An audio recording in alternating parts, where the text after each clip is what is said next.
بسم الله الرحمن الرحيم الحمد لله والصلاة والسلام على رسول الله من لا نبي بعد أما بعد رب اشرح لي صدري ويسر لي أمري واحلل عقدة من لساني يفقهوا قولي அளவற்ற அருளாளனும் நிகழ அன்புடையவனுமாகிய இல்லாமல் அல்லாஹ்வின் திருநாமத்தை கொண்டு ஆரம்பிக்கிறேன். அன்புக்கினிய சகோதரர்களே, அல்லாஹ்வின் நல்லடியார்களே, புனிதமிகு ரமலானுடைய மாதத்தினுடைய கடைசி நாளில் இருக்கின்றோம்.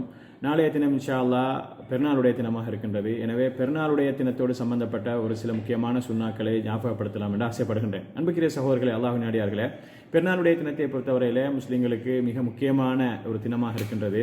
அல்லாஹ்வுக்காக ஒரு மாதம் அளவிலே நோன்பிருந்து அல்லாஹ்வுக்காக மிகப்பெரிய ஒரு தியாகத்தை செய்துவிட்டு அல்லாஹ்வுடைய ஒரு நாட்டத்தின் பிரகாரம் அல்லாஹ்வுடைய தூர் ஸல்லல்லாஹு அலைஹி வஸல்லமுடைய வழிகாட்டலின் பிரகாரம் நாங்கள் என்ன செய்கின்றோம், பெருநாளுடைய தினத்தை ஷவ்வாலுடைய தலைப்பிறையிலே நாங்கள் கொண்டாடுகின்றோம். இந்த பெருநாளுடைய தினத்தை கொண்டாடுகின்ற பொழுது மிக முக்கியமாக நாங்கள் செய்கிறது பெருநாளுடைய தொழுகை. இந்த தொழுகையை ரசூலுல்லாஹி ஸல்லல்லாஹு அலைஹி வஸல்லம் அவர்கள் எங்களுக்கு திடலிலே தொழுது காட்டியிருக்கிறார்கள்.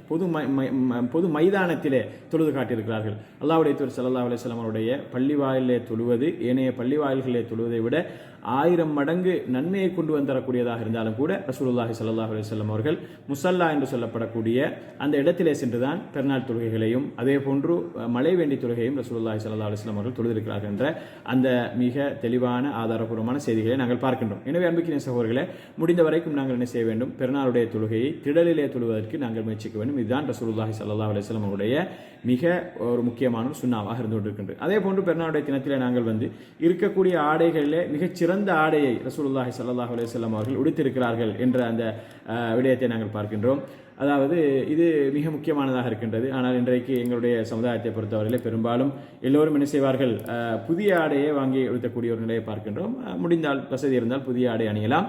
புதிய ஆடை வாங்குவதற்கு வசதி இல்லாதவர்கள் இருக்கக்கூடியதில் சிறந்த ஆடையை அணிவது ரசூலுல்லாஹி ஸல்லல்லாஹு அலைஹி வஸல்லம் உடைய வழிமுறையாக இருக்கின்றது. இப்னு உமர் ரலியல்லாஹு அன்ஹு அவர் அறியக்கூடிய செய்தியிலே ரசூலுல்லாஹி ஸல்லல்லாஹு அலைஹி வஸல்லம் அவர்கள் கான யல்பிசு அஹ்தன சியாபிஹி ஃபில் ஐதைன், அவர்கள் பெருநாளுடைய அந்த தினத்திலே இருக்கக்கூடிய ஆடைகளில் சிறந்த ஆடையை உடுத்துவார்கள் என்று ரசூலுல்லாஹி ஸல்லல்லாஹு அலைஹி வஸல்லம் உடைய நிலையை இப்னு உமர் ரலியல்லாஹு அன்ஹு அவர்கள் வர்ணிப்பதை நாங்கள் பார்க்கின்றோம்.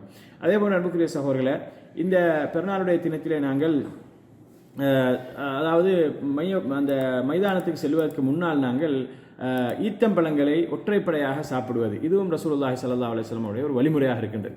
பெருநாளுடைய தினத்தில், அதாவது நோன்பு பெருநாளுடைய தினத்திலே மைதானத்துக்கு தொழுவதற்கு போகிறதுக்கு முன்னால் நாங்கள் என்ன செய்கிறது, ஈத்தம்பழங்களை ஒற்றைப்படையாக சாப்பிடுவதும் ரசூலுல்லாஹி ஸல்லல்லாஹு அலைஹி வஸல்லம் உடைய சுன்னாவாக இருக்கின்றது. புகாரிலே பதிவு செய்யப்பட்ட செய்தியிலே கான ரசூலுல்லாஹி ஸல்லல்லாஹு அலைஹி வஸல்லம் லா யகுது யௌமல் ஃபித்ரி ஹத்தா யஅகுல தம்ராத், அதாவது ரசூலுல்லாஹி ஸல்லல்லாஹு அலைஹி வஸல்லம் அவர்கள் ஈதுல் ஃபித்ருடைய நாளில் சில ஈத்தம்பழங்களை, அதுவும் வயஅகுலுஹுன்ன வித்ரா, அதாவது ஒற்றைப்படையாக ரசூலுல்லாஹி ஸல்லல்லாஹு அலைஹி வஸல்லம் அவர்கள் சாப்பிட்டு 3 அல்லது 5 இப்படி சாப்பிட்டு விட்டு தான்